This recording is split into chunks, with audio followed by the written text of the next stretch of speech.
The kneading process generates heat which softens the rubber, making it easier to form into dough. The kneader spits out rubber dough chunks. Next, a giant rolling pin transforms the dough into wide, thin pieces.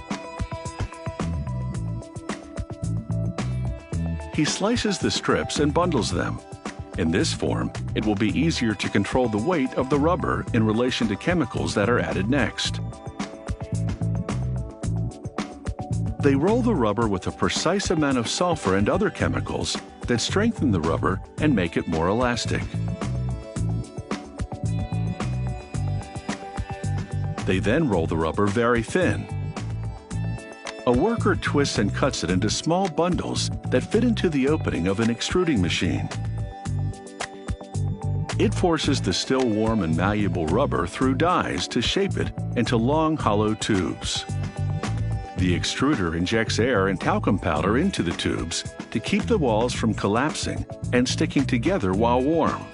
The tubes cool down in a trough of water, and they deflate as the injected air dissipates.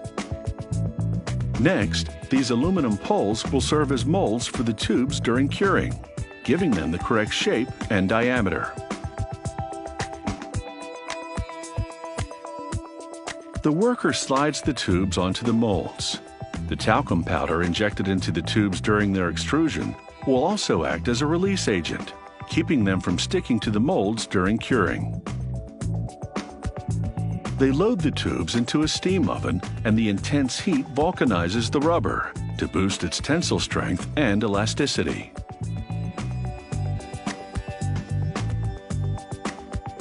Out of the oven, workers inject air between the tubes and the molds, making it easier to peel the now vulcanized tubes off.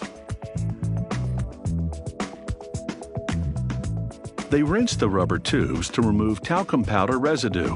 There's so much that the water turns milky white. They hang the rubber tubes to drain away some of the water. By the time they're ready to cut, they're a bit too dry, so a worker splashes water onto them. With the tubes moistened, the next operation will run more smoothly. He feeds several tubes at once to a rotating blade which carves them. This creates elastic bands that are exactly the same width. In this case, that's 1.5 millimeters, an average thickness for a rubber band. With this system, they can cut 500,000 rubber bands in an hour. It doesn't take long for the inventory to pile up.